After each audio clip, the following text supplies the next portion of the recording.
sacrifício vivo, que ofereçam o seu corpo em sacrifício vivo, santo e agradável a Deus. Este é o culto racional de vocês. Não se amoldem ao padrão deste mundo, mas transformem-se pela renovação da sua mente, para que sejam capazes de experimentar e comprovar a boa, agradável, perfeita vontade de Deus. Por isso, pela graça que me foi dada, digo a todos vocês: ninguém tenha de si mesmo um conceito mais elevado do que deve ter, mas o contrário, tenha um conceito equilibrado, de acordo com a medida da fé que Deus lhe concedeu.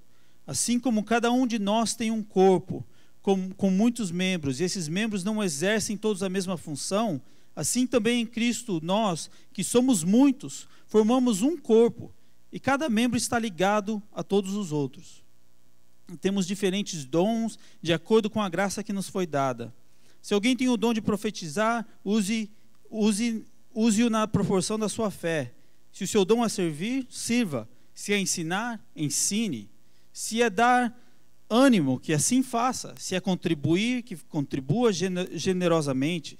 E se é exercer liderança, que exerça com zelo. Se é mostrar misericórdia, que o faça com alegria. Amém? Amém? Essa é a palavra de Deus para nós nesta manhã. E eu estou um pouco assim, num dilema em como dar um título para o meu sermão nesta manhã. Porque Deus vem falando muito comigo nas últimas semanas. As últimas semanas tem sido uma loucura nas nossas vidas. Eu me formei do meu mestrado e nós começamos um processo de transição para poder voltar à Grécia, e tinha muitas incertezas com respeito ao nosso visto, com respeito à nossa casa, o que a gente ia fazer, se a gente ia conseguir o visto para poder voltar ou não. E as coisas foram se encaixando assim de tal forma no último minuto, que a gente, por exemplo, eu me formei no dia 6, no dia 9 já vencia o lease do meu apartamento. E eles não renovavam mais, porque eu já não era mais um aluno, e a gente tinha que procurar casa e tudo mais. E nós conseguimos o visto no dia 4, no dia 6. E daí eu me formei e já começamos a arrumar as malas e encaixotar tudo para a gente poder mudar. E a gente começou então um processo muito, muito louco de mudança, e visitar a família e passar tempo com a família. E é nesse processo assim de loucura, de mudança, que Deus começou a falar comigo. A gente passou um tempo lá em Los Angeles, onde estávamos morando, com a irmã da Molly, visitando ela, passando um tempo com ela, dizendo os nossos goodbyes, né, os nossos adeus. E depois passamos mais uma semana também em San Diego, com uma outra família, com uma outra irmã da Molly, que tem 4 filhos. Passamos lá junto com eles, né, nos alegrando com eles, dizendo os nossos adeus também com eles. Mas ali naquele meio, enquanto a gente estava ali, Deus começou a ministrar no meu coração. Eu passei muito tempo com as crianças, brincando com as crianças, né? Eles gostam muito de mim, eu gosto muito delas também, e a gente passou muito tempo ali. E eu fiquei surpreso que sempre quando eu ia brincar com as crianças, a imaginação delas é tão fértil, né? Que elas começavam assim: não, André, vamos fazer isso aqui e tal, vamos lá. Vamos fazer isso aqui, você tem que fazer isso aqui, que tal a gente fizer isso aqui? E elas iam assim, contando uma história, construindo uma realidade dentro daquilo que a gente estava vivendo ali, que era quase uma realidade totalmente diferente, e eu ia me deixando por levar, e falando: não, vamos fazer, que tal a gente fazer isso? Ou vamos fazer uma barraquinha lá atrás, vamos fazer isso aqui, brincando como se fosse criança. E nessa brincadeira de criança, Deus falou comigo. Deus falou comigo assim: é necessário uma imaginação para que você possa capturar a outra. Porque no meio ali da imaginação das crianças, enquanto elas me convidavam ali para brincar com elas, eu entrava dentro da história delas e eu começava a semear a palavra de Deus para elas. Falou: não, mas você sabe que Jesus fez isso também, ou você sabe que Deus faz isso, ou você sabe que nós somos assim, ou você sabe que nós somos assado. E começava a entrar dentro da história dela e usar a imaginação das crianças para poder ministrar de forma que elas pudessem entender. E foi um negócio tremendo, porque eu fiquei pensando comigo mesmo, eu falei: Deus, que coisa tremenda é essa? E Deus continuou falando comigo sobre isso. E é então sobre isso que eu quero falar nessa manhã. Eu quero falar sobre o poder de uma nova imaginação. Mas eu estou meio assim, confuso sobre como dar um título para essa mensagem, porque eu não sei se eu chamo ela de brincadeira de criança, porque quando eu comecei a refletir sobre isso, eu senti que Deus faz assim comigo também.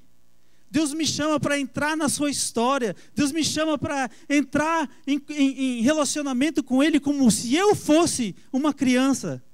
Como se eu fosse como o meu sobrinho de 8 anos. Deus me chama para fazer parte da sua história e entrar. E Ele vai então me envolvendo nos seus planos, naquilo que Ele tem para mim, na realidade que Ele tem para mim. E começa então a mudar toda a minha forma de pensar. E eu começo a viver uma vida totalmente diferente, mesmo que eu esteja nessa realidade, mesmo que eu esteja vivendo dentro de um mundo que não condiz com os valores daquilo que Deus está falando comigo. E Deus começa então a moldar e formar uma nova imaginação dentro de mim, uma nova maneira de pensar, uma nova maneira de agir e de ser. Então eu não sei se eu chamo essa mensagem de brincadeira de criança, ou o processo para uma nova imaginação, se você quer ser técnico e bem adulto, né? Ou se eu chamo o poder de uma nova imaginação. Mas quaisquer que seja, eu creio que Deus está nos convidando para entrarmos na sua presença como crianças onde tudo é possível, onde enquanto nós nos relacionamos com Deus, as coisas vão se abrindo, as possibilidades de Deus vão se abrindo para as nossas vidas. Mas eu quero dar um disclaimer aqui, quero dar um aviso antes da gente começar, que o que eu me refiro aqui sobre imaginação não é necessariamente a criatividade, você ficar viajando na criatividade, na sua criatividade sem rumo, sem muita noção, onde todas as coisas, tudo vale, né? Não é isso do que eu estou falando. A imaginação, o imaginário, ele se refere a uma maneira de pensar. Ele se refere a uma maneira de agir e uma maneira de ser. Todos nós somos moldados por uma imaginação. Nós somos moldados por uma imaginação cultural. Todos nós somos moldados por uma imaginação que ela reflete os conceitos, reflete as memórias, reflete a história, reflete os valores da realidade onde a gente vive. Por exemplo, qual que é o seu conceito, qual que é a sua imaginação? Qual é a imaginação que moldou a maneira que você relaciona com as pessoas? Por exemplo, nós no Brasil somos moldados por uma imaginação super relacional. Relacionamentos são importantes para nós, a família é importante, os amigos são importantes. Nós deixamos de lado tarefas e fazeres para podermos dar prioridade aos nossos amigos e às pessoas à nossa volta. Nós também temos um conceito totalmente diferente de tempo, do tempo cronológico, dos minutos e da hora que talvez um americano possa ter, ou um britânico. Para nós o tempo é, igual o pastor Paulo aqui falou, o churrasco é a partir das 10 horas. Né? 10 horas não é a hora que começa, é a hora que todo mundo vai chegando, e você vai chegando, chega às 11, chega às 10h30, chega às 11h30, e você vai chegando e a gente vai se agregando. Mas para um americano, a imaginação dele a respeito do tempo seria, não, começa às 10 horas, a gente chega às 10 horas e termina às 2 e a gente vai para casa. Né? Nós somos moldados por uma imaginação cultural, a imaginação do nosso contexto. E é sobre isso que eu quero falar nessa manhã, é sobre essa imaginação. Deus quer e procura moldar uma imaginação dentro de nós. E nós vemos isso na Bíblia. A gente vê isso na Bíblia, no Antigo Testamento, com os profetas. A gente vê isso com os profetas como Moisés, lá no Êxodo. Quando o povo já havia esquecido quem era Deus e o que Deus podia fazer, de repente aparece Moisés para relembrar o povo. E ele fala, lembre-se, Yahvé pode fazer, eu encontrei com o grande eu sou, e ele quer nos tirar do Egito. E às vezes foge tanto da realidade normal, da realidade que nós estamos vivendo, que nós não conseguimos imaginar aquela possibilidade. O povo estava ali trabalhando por 430 anos como escravos de Faraó, construindo tijolos, construindo as pirâmides, construindo várias coisas ali, construindo o império do Egito. E eles labutavam e trabalhavam todo dia, e aquilo era a vida deles. A imaginação deles estava voltada a: vamos ter que fazer mais tijolos hoje. E tinha os capatazes, e o império abusava dos escravos, e eles eram escravos naquela realidade. E de repente surge um Moisés e fala: não, Deus quer te tirar do Egito e te levar para uma terra prometida. Deus tem algo de melhor para você. E de princípio os anciãos rejeitaram a Moisés. Porque eles falam: não, isso não é, isso é loucura. Isso não faz parte da nossa vida. Como que isso vai acontecer? Mas os profetas vêm para resgatar aquilo, quem Deus é, para resgatar a nossa imaginação naquilo que Deus é e naquilo que Deus quer fazer. E é exatamente isso que Paulo está fazendo nessa passagem. Paulo aqui está falando com os romanos.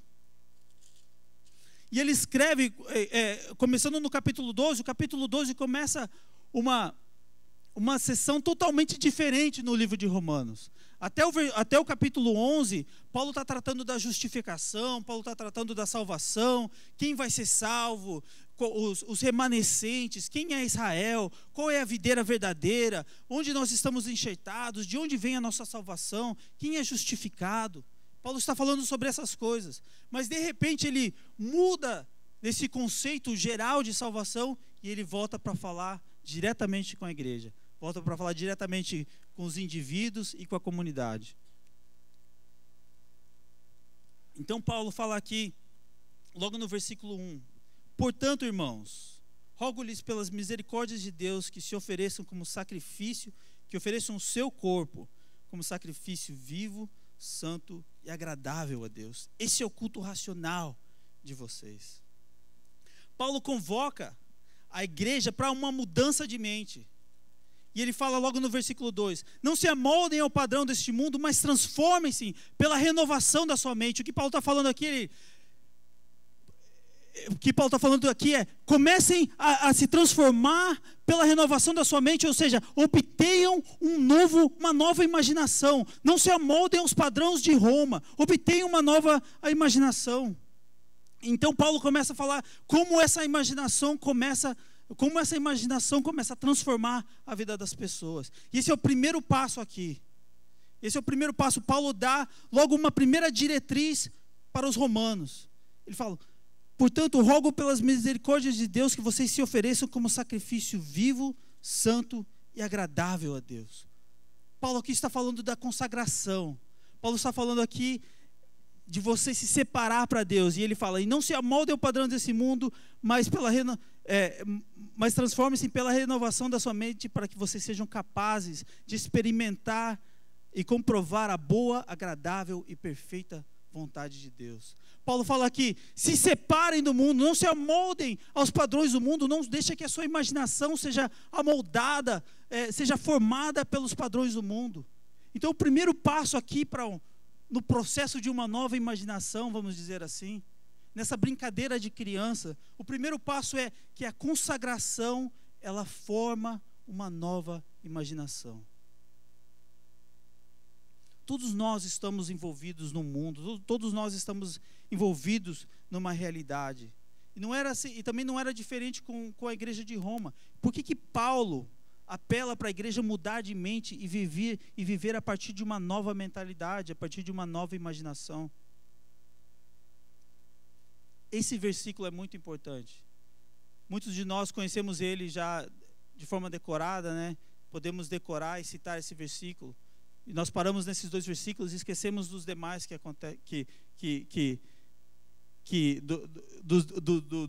do resto do capítulo.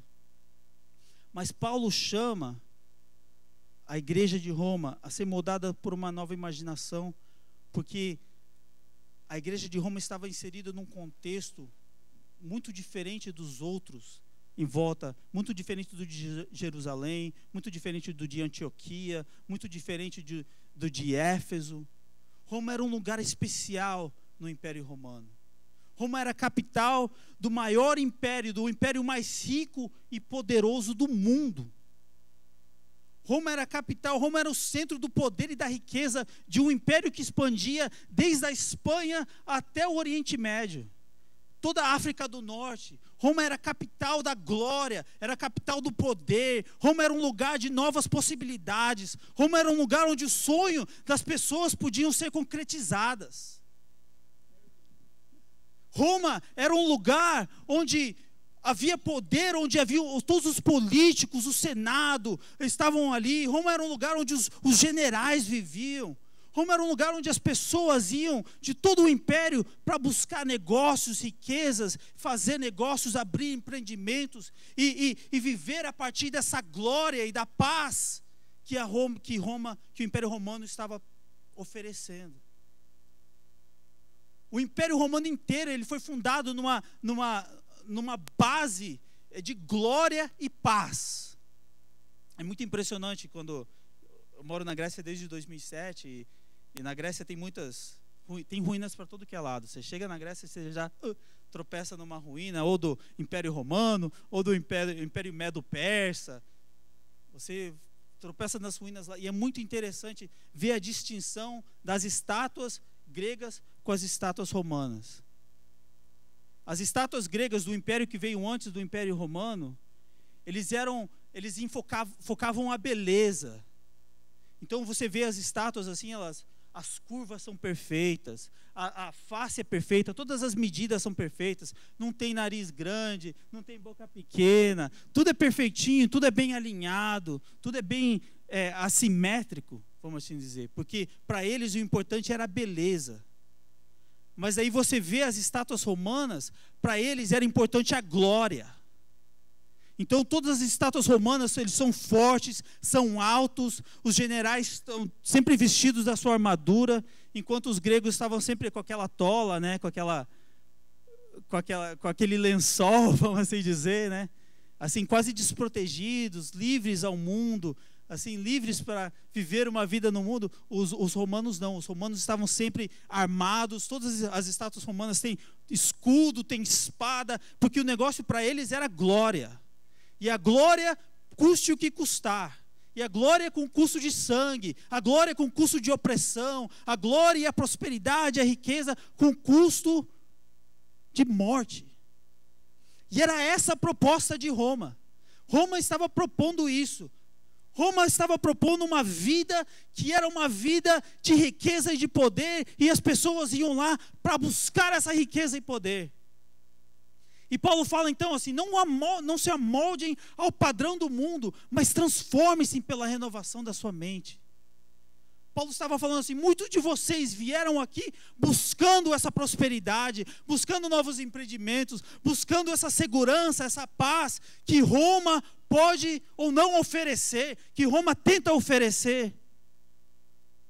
Mas não se amoldem a esse padrão, porque a imaginação de Deus é outra. Deus está pensando de outra forma. Deus não está nesse negócio. Não é assim que Deus faz as coisas. Não se amoldem a esse padrão, mas renovem a sua imaginação. E o engraçado é que isso não é diferente. Não é diferente da realidade que nós vivemos hoje. Nós hoje, meu pai aqui falou, cantou a história do American Dream. Nós hoje vivemos no maior império do mundo, na maior superpotência do mundo, onde pessoas vêm do mundo inteiro buscando prosperidade, buscando riqueza, buscando poder, buscando influência, buscando conhecimento, buscando o que quer que seja para que dê valor às suas vidas, para que dê aquela segurança, o poder, a riqueza, para que tragam para eles uma paz que é mais ou menos parecida com a paz romana. Que a paz romana era o seguinte: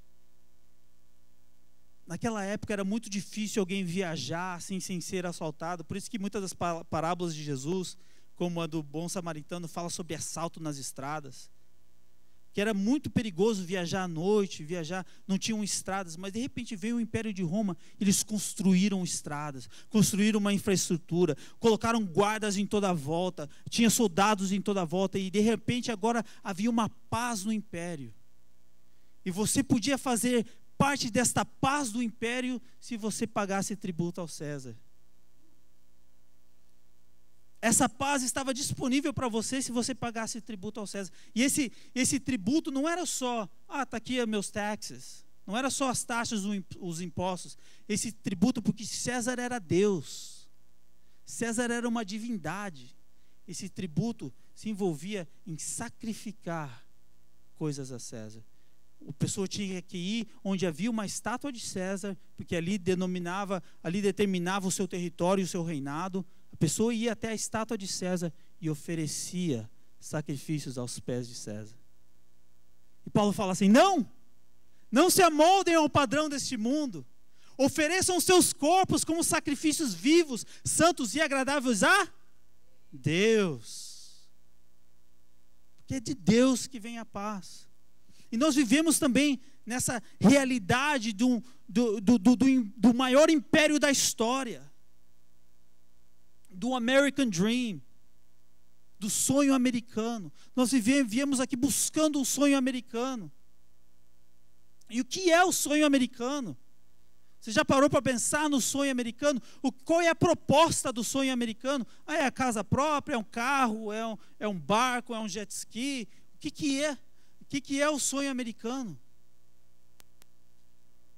É segurança, novos empreendimentos, novos isso, novos aquilos. O sonho americano é uma imaginação. É uma imaginação que captura a nossa imaginação. Captura e transforma a nossa imaginação. O sonho americano é uma imaginação moldada pela mitologia do sucesso. Para você ser alguém na vida, você tem que ser o quê? Bem-sucedido. E o que é uma pessoa bem-sucedida? É aquele que muitas coisas tem. Então o sonho americano também é uma imaginação moldada pela ideologia do mercado. Você é aquilo que você possui. Você é aquilo que você compra. É moldada pelo consumismo. Você é aquilo que você tem na sua casa. E não há limite para aquilo que você possa ter. Tem um filósofo francês chamado Baudrillard, e ele falou uma vez que a linguagem, a imaginação do consumismo é uma linguagem de significado. Porque nós somos aquilo que consumimos. O seu valor, a sua identidade, aquilo que você é baseada nessa imaginação do consumismo, do sucesso. E Paulo chama também, como Paulo estava chamando a igreja de Roma, eu creio que Paulo chama a igreja nos Estados Unidos também, ou no Brasil, ou na Europa, onde quer que essa imaginação do sucesso e do consumismo seja impregnada na vida das pessoas. Paulo nos chama a oferecer isso diante do altar de Deus, como sacrifício santo, vivo. Como sacrifício vivo e agradável a Deus. Esse sonho romano, o sonho romano e o sonho americano não eram nada novos. Isso não é novidade. O mundo, a história dá voltas, né? Como diz o outro, o mundo dá voltas. Lá em Mateus 16, no versículo 26, Jesus fala assim: o que adianta você ganhar o mundo e perder a sua alma? Porque o sucesso, a paz de Roma vinha com um preço. E qual era o preço? Você se vender para César. Você tinha que se vender para César. Você tinha que se dobrar diante de César. O sonho americano às vezes vem com muito preço também.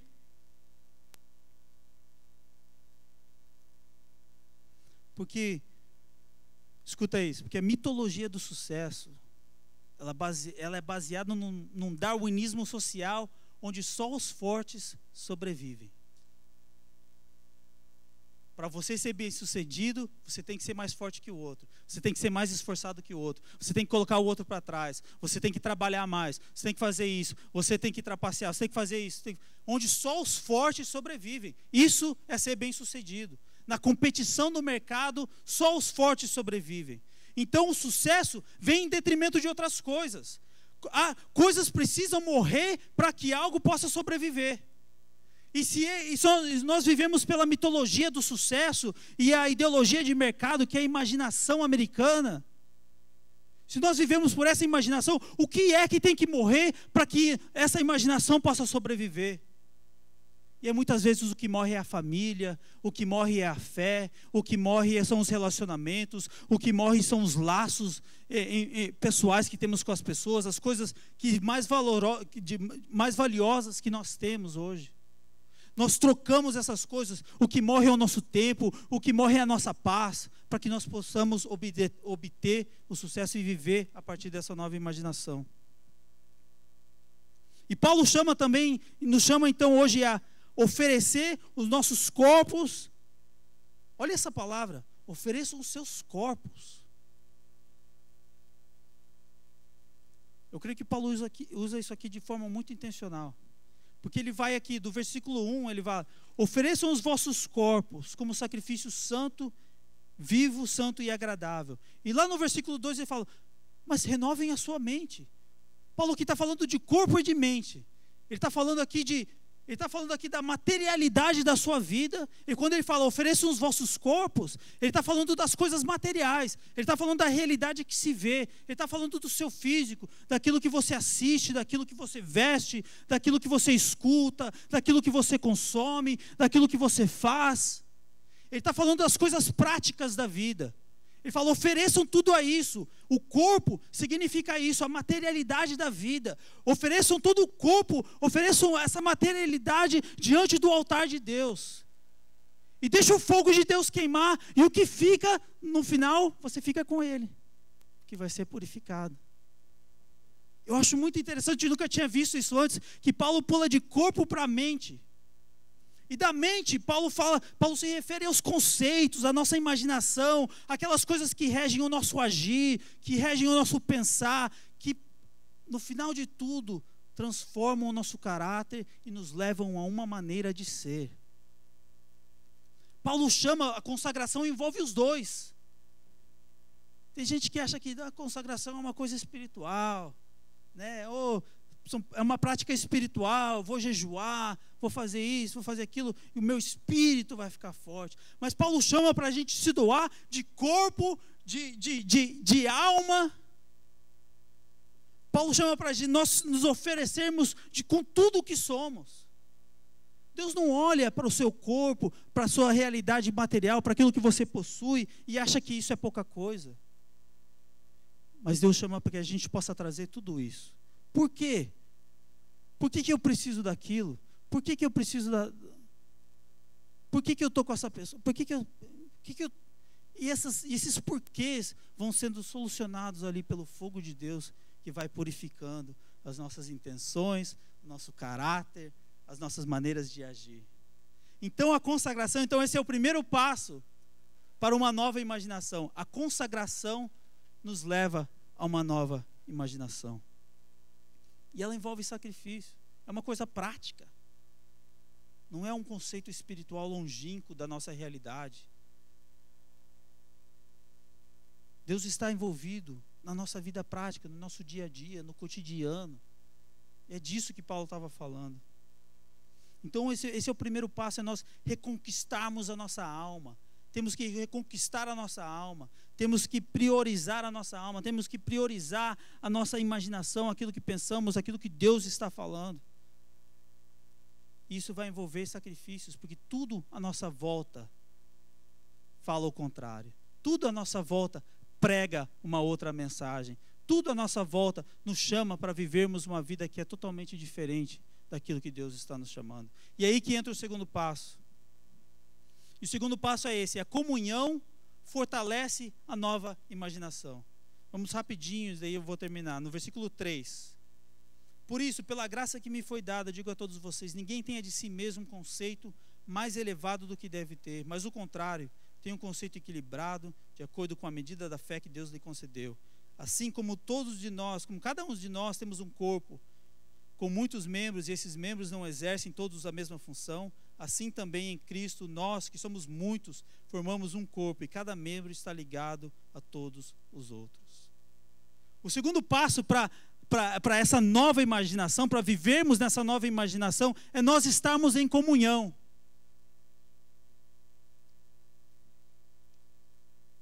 A imaginação americana é uma imaginação do individualismo. Isso não é só uma imaginação americana, isso é a imaginação do sucesso, é a imaginação do capitalismo, é a imaginação das pessoas que querem viver por um outro esquema de valores, vamos assim dizer. Porque qual que é a imaginação americana? Não, se você trabalhar duro, você vai se dar bem. A culpa é sempre do indivíduo, né? Não, é ele que não trabalha. É ele que não faz, é ele que não, ou ela é assim, ou ela é assado. Não, se você fizer, você se dá. Se você sempre chama a responsabilidade para o indivíduo. Você consegue, é você que determina o seu futuro, é você que faz. Mas Paulo fala não. Essa imaginação é contrária à imaginação do reino. Paulo fala assim, não pense mais de si mesmo, no versículo 3. Não pense mais de si mesmo do que você tem que pensar. Não tem um conceito elevado de si mesmo. Todos nós dependemos um do outro, ele fala. Todos nós somos partes do corpo. E é nesse corpo, é na comunhão, é na comunidade que essa nova imaginação é fortalecida. Quantos de nós, às vezes, estamos assim, naquele fogo com Deus, estamos indo e fazendo, e de repente, parece que a coisa começa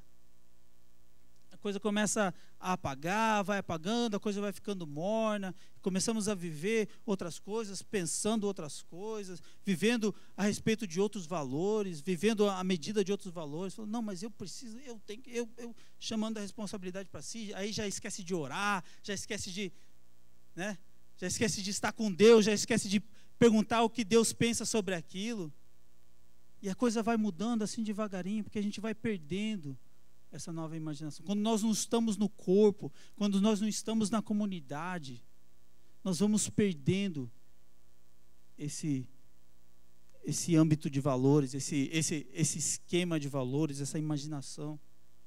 Olha que impressionante aqui nessa palavra. Paulo, no versículo 1 e 2, Paulo fala ao indivíduo. Ele fala, é a materialidade, é o seu corpo e a sua mente. Mas no versículo ele fala do corpo individual, do corpo físico ali, no versículo 1.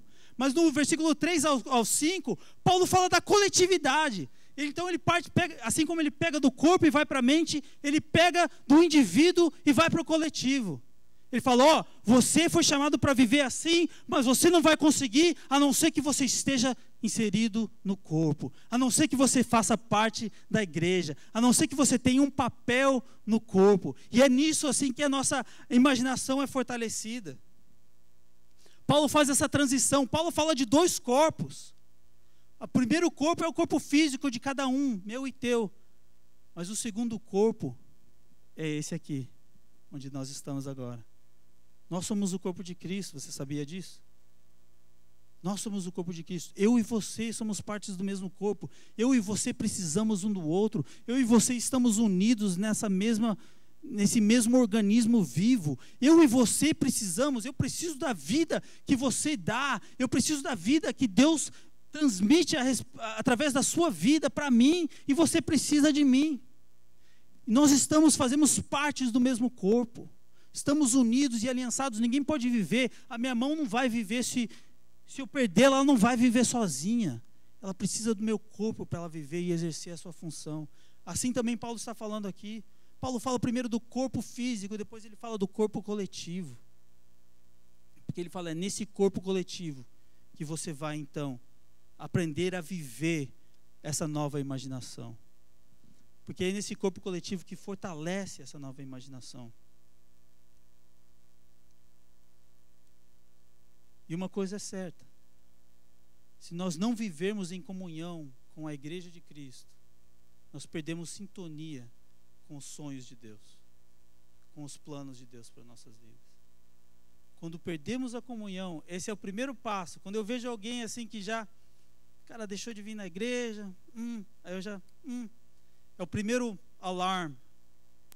É a primeira uma coisa que já me faz pensar, não, a gente precisa se juntar. Vamos se juntar. Vem para perto. Nós temos que andarmos juntos. Só vamos conseguir se nós andarmos juntos e sermos autodependentes. Sermos dependentes uns dos outros. Então, lá no versículo 12, no 3, Paulo fala assim: não traga a imaginação. No capítulo 12, versículo 3, Paulo fala: não traga a imaginação de Roma para dentro do corpo de Cristo. Ele falaria o mesmo hoje: não traga a imaginação do mundo para dentro do corpo de Cristo.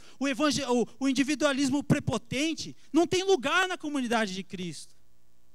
Às vezes as pessoas vêm e falam: não, mas eu quero isso, eu quero aquilo, eu quero assado. Aquele individualismo prepotente: não, mas eu vou fazer, não, mas eu.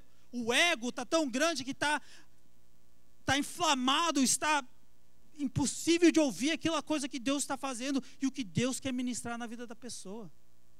E esse individualismo está tão impregnado na nossa cultura que muitas vezes as pessoas vêm para a igreja pensando, só querendo ouvir o que elas querem ouvir. Não foi isso que o pastor Luciano Subirá falou? As pessoas mudam a mensagem da Bíblia para poder agradar as outras pessoas, para poder agradar os ouvidos das pessoas. Porque as pessoas falam: não, mas eu não quero ouvir isso. Não, mas eu não vim para isso. O culto não foi bom para mim hoje. Não gostei daquela música. Eu. Mas Paulo fala: nós fazemos parte de um corpo. Nós estamos inseridos num corpo. E é porque é no corpo que nós aprendemos qual é a nossa função. Olha o que Paulo fala aqui: assim como também em Cristo somos nós, que somos muitos, formamos um corpo e cada membro está ligado um ao outro. É no corpo de Cristo que nós aprendemos quem nós somos no reino de Deus. É muito difícil você aprender isso. É impossível você aprender isso fora da igreja. Porque no corpo de Cristo, é você inserido na comunidade de Cristo, que você aprende qual é o seu chamado, aquilo que Deus está te chamando para fazer, quais são os seus dons, aquilo que Deus está chamando para você exercer, como que Deus quer que você sirva na igreja, e como que Deus quer que você trabalhe agora no seu reino, o que Deus quer que você faça. No corpo de Cristo que essa identidade é desenvolvida. Então essa imaginação, a imaginação do reino é fortalecida. E é no corpo também que nós aprendemos a permanecer. Eu acho isso um dos maiores dons do mundo hoje. Nós aprendemos a permanecer. Você já pensou nessa palavra, permanecer? Quão pouco nós permanecemos?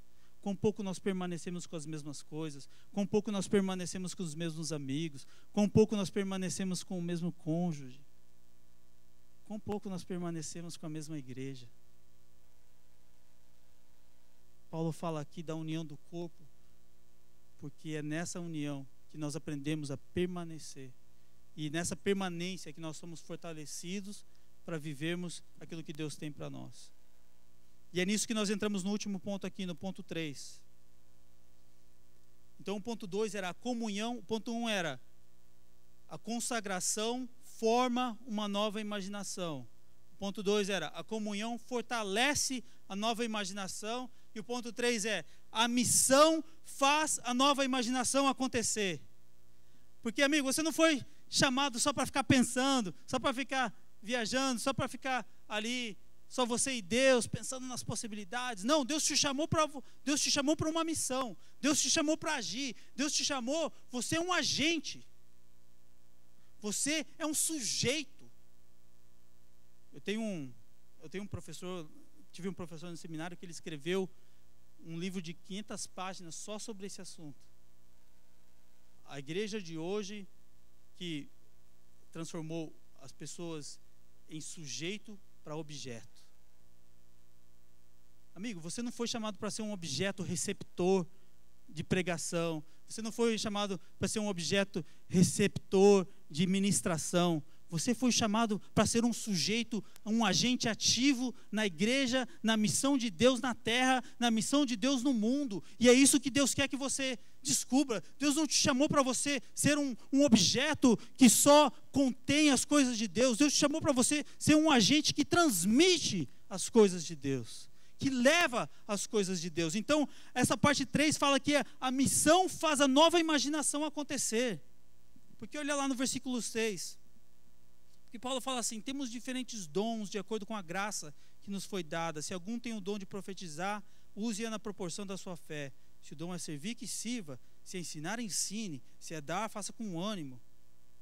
Se é contribuir, que contribua generosamente. Se é exercer liderança, que exerça com zelo.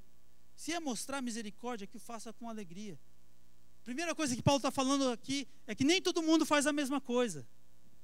Nem todo mundo é chamado para fazer a mesma coisa. Mas todos somos chamados para fazermos uma coisa. Vou falar isso de novo. Nem todo mundo é chamado para fazer todas as coisas. Mas todo mundo é chamado para fazer uma coisa. Deus está te chamando para fazer uma coisa. Paulo fala aqui, olha como Paulo usa ser. Se você é isso, se você é aquilo. Paulo não fala, você foi chamado para fazer todas essas coisas, ensinar, contribuir, mostrar misericórdia, todos esses dons aqui de profetizar. Deus talvez não te chamou para isso, mas há algo para que Deus está te chamando. E é na comunidade de Deus que você vai descobrir o que é, para que Deus está te chamando. Então, o ser está ligado, o ser uma nova pessoa, o ser um cristão está ligado ao fazer. Muitas vezes a gente fala, eu sou um cristão, mas a minha avó sempre fala, a avó, a mãe da minha mãe, ela sempre fala assim: quem não vive para servir, não serve para viver. Porque é no fazer que nós aprendemos a ser. É no fazer que nós aprendemos novas maneiras de ser. Nós aprendemos novas práticas. Novas práticas como a do Rogério, do lavar dos pés. É uma imaginação, essa é uma imaginação do reino, que não tem nada a ver com a imaginação do mundo, né, Rogério? Que coisa é essa, lavar os pés? Eu também fiz isso no meu casamento, quando eu lavei os pés da Molly, e até hoje os familiares da Molly me perguntam: por que você lavou os pés dela? E olha que entrada, porque aí eu explico tudo o que significa o lavar dos pés. Porque nós vivemos por práticas que não fazem sentido no mundo.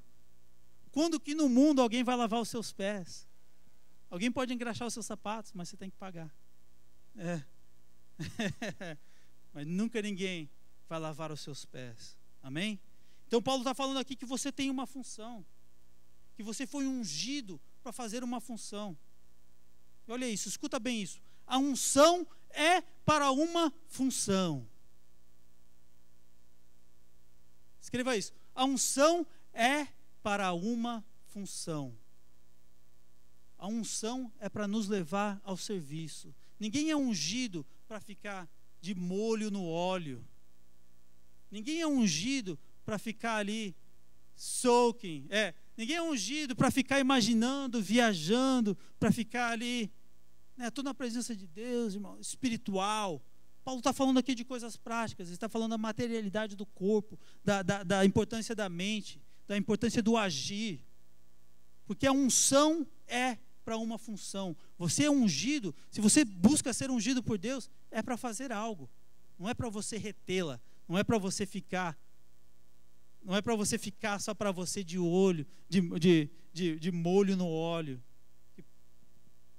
Passa o tempo, essa coisa vai apodrecendo, você não vai exercendo a sua função e você perde o sentido de ser. Você fica um cristão voltado só para si mesmo, longe do corpo, espiritual, mas só voltado para si mesmo.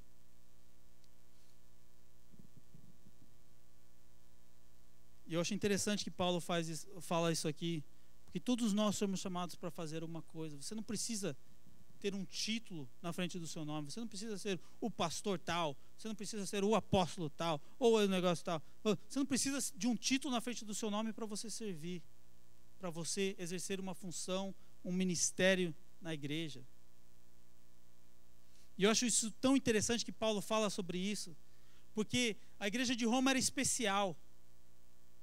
A igreja de Roma foi um experimento assim na igreja primitiva tão especial. Até hoje ninguém sabe quem que plantou a igreja de Roma.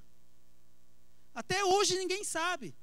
Não foi Paulo que plantou a igreja de Roma. Paulo só estava escrevendo para a igreja de Roma. Mas ninguém sabe quem que plantou a igreja de Roma.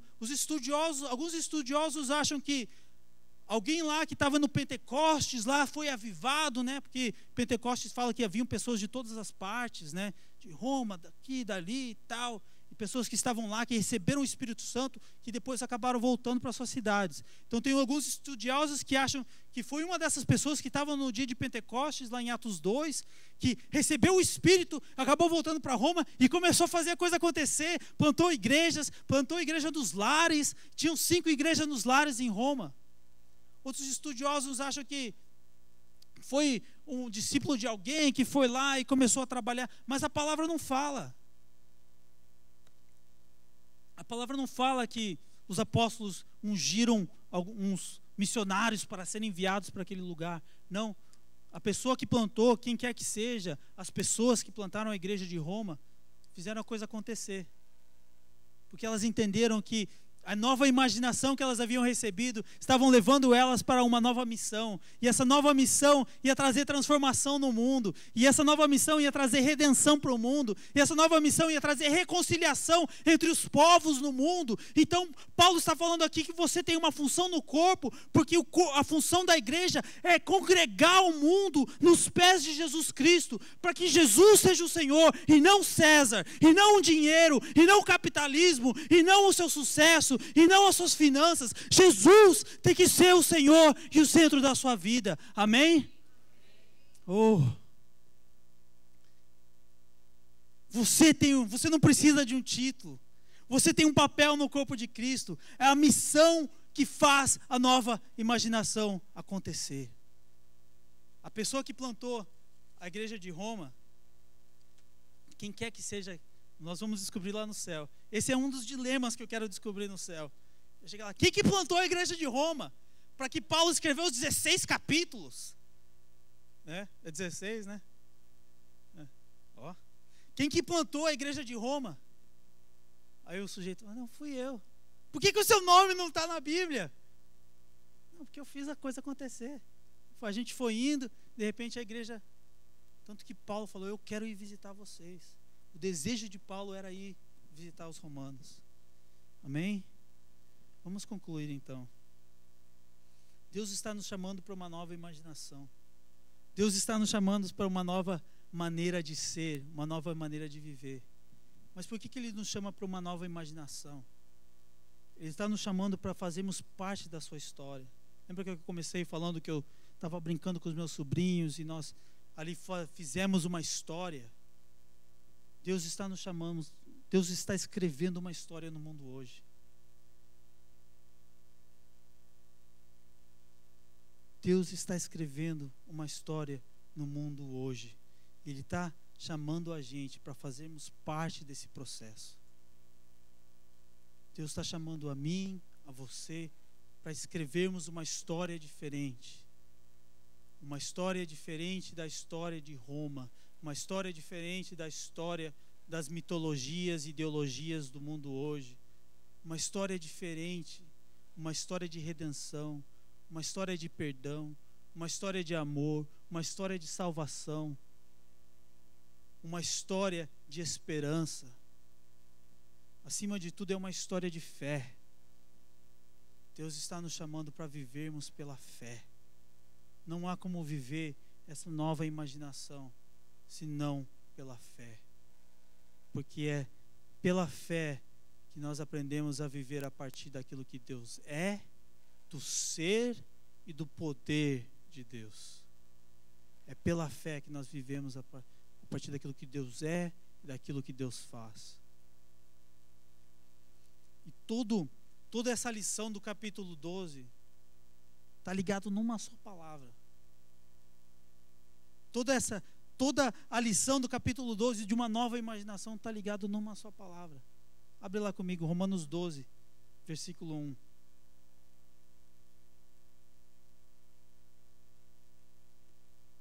A palavra é essa. Portanto, irmãos, essa é uma conjunção. Essa é uma conjunção. Toda essa é uma conjunção que traz duas ideias juntas. Paulo fala assim: portanto, toda essa imaginação, essas possibilidades, aquilo que Deus quer fazer, está ligado no portanto. Portanto o quê? O portanto que começa no versículo 33 do capítulo 11.